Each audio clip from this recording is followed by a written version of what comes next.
It's going to pass. It will not stay forever. No tragedy has ever stayed for anyone forever. Inna ma'al usri yusra. Guarantee with difficulty there is ease. One of our predecessors, Muhammad ibn Shubruma, whenever he would be affected by a challenge in his life, his motto statement was what? Sahaba. Thumma tanqashih. It's a cloud. It is going to pass. It's a cloud. It's going to pass. That's the mentality of a believer. How many people do you know who are in the clutches of severe grief, loss of money, loss of friends, loss of family, loss of health, whatever it may be, and during that time they believe that this will be the misery that will cripple them. This will be the one that will bring them to their knees. This will be the one that will see me never recovering. This will be the one that will drive me to my grave. Guess what happened? Weeks, days, months elapsed. They recovered. They got over it. They moved on. They grew. And now, what was once a heart-wrenching tragedy in the past has now become distant memory and chit-chat during conversations with family and friends. It will pass. It will pass. But trust the process. Trust Allah Jalla Jalaluhu. See, Subhanallah al-Azim. You remember how it was when you went into the doctor as a child and you needed bloods. And what would the nurse say to you? What is their statement? Sharp scratch. Sharp scratch. And then you cry.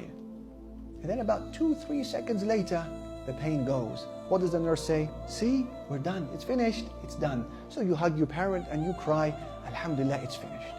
This is dunya. This is dunya with all of its grief, all of its humum, all of its misery and sorrow. It's just a temporary, sharp scratch, then it's going to pass. Even if that sharp scratch, that tragedy lasts 60 years in your life, 70 years. How long are you going to live for? 80 years, 90 years max? Then you're dead. If all of that was pain and misery, when you compare that with infinity, post-death, what is it equal to? Zero. It's nothing. It's nothing. Sharp scratch, then it will pass. Trust Allah Almighty. Just don't panic, brothers and sisters.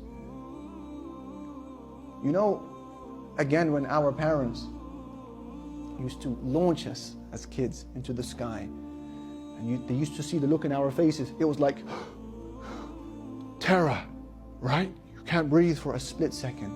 Then when they catch you again, what happens? You're laughing. This is dunya. It will launch you. It will put these moments in your heart where you feel, I can't do this one. Then you remember that you are upon the eye of Allah Jalla Jalaluhu. You will land in safe hands. Just don't panic. Don't resist. And what is the very first lesson that you received from your swimming coach when you wanted to learn how to float on water? What did they say to you? Let go. Don't fight. Stop kicking the water. Stop resisting. Stop punching. You're going to go deeper. And that is the situation with the believer. Difficulty comes his way, her way. They kick, they push, they shove, they show impatience, they despair, they doubt Allah, and they move deeper into the pits of sin. No, trust the process.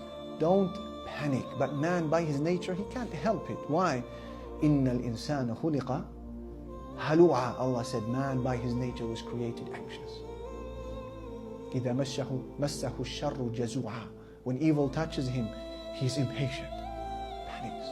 وَإِذَا مَسَّهُ الْخَيْرُ مَنُوعًا. But when good touches him, he withholds, doesn't want to share. Then Allah gives you the cure. إِلَّا الْمُصَلِّينَ. Except those who pray. الَّذِينَ هُمْ عَلَى صَلَاتِهِمْ دَائِمُونَ. Those who are consistent with their salah. They don't behave in this way. So don't panic. Trust Allah subhanahu wa ta'ala, and He has never let anyone down who truly relies upon Him.